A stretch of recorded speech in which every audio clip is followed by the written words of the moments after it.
Everybody wants to come to Liberty Plaza because they don't know who might be here.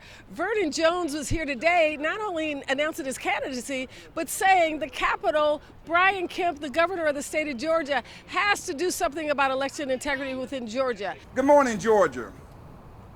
Today I stand here along my fellow Georgians to express my commitment to the integrity of our elections in the state of Georgia. What happened in November 2020 should never have been allowed to happen, and it would not happen again. The confidence of Georgia voters in their inability of our state to successfully carry out a free, fair, and transparent election. It deserves to be restored. The integrity of our election is non-negotiable. It is non-negotiable, zero room. And that is why I'm here today to call for an immediate forensic audit of the Georgia 2020 election. In recent weeks, I have found myself troubled by the recent findings coming out of Arizona as they conduct forensic audits of their own, led by their state legislatures. From this audit, previously unknown findings have since come to light, including reports of missing ballots, broken seals on the boxes and containers that contain them, and wholly deleted databases of information related to this election. That is not right. Let me make one thing clear. There's no place in Georgia elections for those types of shenanigans. And the findings of such an audit would paint a clear roadmap of where we must go from here in terms of further reform to safeguard our election process. Since day one, my campaign have made a commitment of integrity to this election. While Brian Kemp sat on the sidelines in the 2020 election, refusing to call a special session to secure our elections, I was on the front line, fighting for election integrity, and fighting for Donald J. Trump. Brian Kemp's inaction cost us both the Congress and the White House. But it is my hope that my action today will bring us closer to ensuring that this never happens again. That is why I'm calling on Brian Kemp today, this day, to order a forensic audit of all 159 counties in the state of Georgia.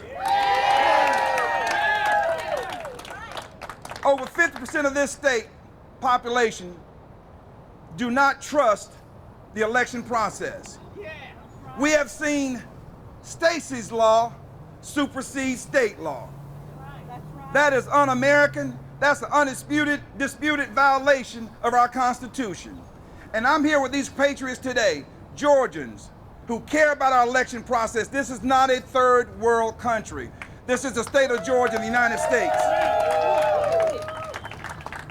Brian Kemp was afraid of Stacey Abrams. He caved in to the left. He didn't stand up for you, and he didn't stand up for me. That's why there are going to have to be some changes. And the change is going to bring about a process where the people in this state, everybody, feels that there's confidence in our voting process where it's free and it's transparent. Tell me why you were here today and what makes you just excited about this political process going forward. It's very exciting because we all kind of worked hard on the 2020 election, knocking doors, making calls, and voters just feel disenfranchised. You know, they feel as though their vote didn't count, that the consent decree went against our rights as voters, that the legislative process was not upheld, and we just want that corrected. You know, we have elections coming up even in 2021, 2022, and 2024, and we want things to be improved before that, you know. But do you think that's really going to happen? Do you think that the people are going to really press for it? I do. You know, we aren't giving up. You can see that today, and that's why I came. I love it. Do you think that you would ever run for political office? I probably will. You know, that's been recommended, and I think we all should. Everyone that cares, you know, we have children. There's a lot of things that we care about, and a lot of the policies and the politicians that are in office are not upholding our rights. Why did you come out today in this beautiful day at Liberty Park? What do you want the people to know about the elections in 2020, the elections moving in 2022, and then our constitutional officers that are here currently at the Capitol? Well, Vernon Jones he is just a breath of fresh air that we need fresh air in this place. First, when I learned that he changed from Democrat to Republican, that I thought that was great, because he always, to me, when he spoke with such sincerity and just a truth motivated policy stance on things, regardless of party. And then it's like he said, he didn't run away from the Democrat Party; they ran away from him. And so to see him working with the Republican Party now, and so motivated to pursue this last election, to see what happened. It's not, to me, it's not about whether Trump won or not. It's about, are these elections, do they have integrity? Are these votes being somehow manipulated? Is there fraud? A lot of people that witnessed it, a lot of poll watchers saw things that just weren't right. And we just want to have a chance to find out what went wrong, what went on there.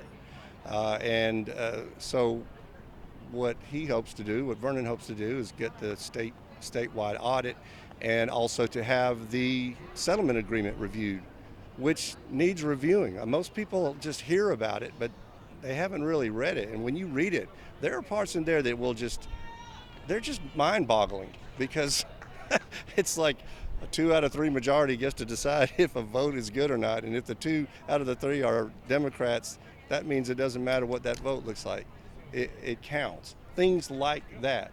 Things that never should have been allowed to take place without the legislature's approval. So it's just mind-boggling, again, that the media in general, rather than, just as he said, rather than being the ones to say, let's investigate this. A lot of citizens are saying something went wrong here. We're the media. Let's find out. They're saying, no, let's protect the state. Let's protect the powers that be. What happened to this country? So everybody wants a forensic audit, but Garland Fabrito, his team, was allowed in Fulton County Courthouse, and they said that they put a stamp on a forensic audit. So we're just waiting to find out what's going to happen with that forensic audit for Fulton County ballots that were at the State Farm Arena.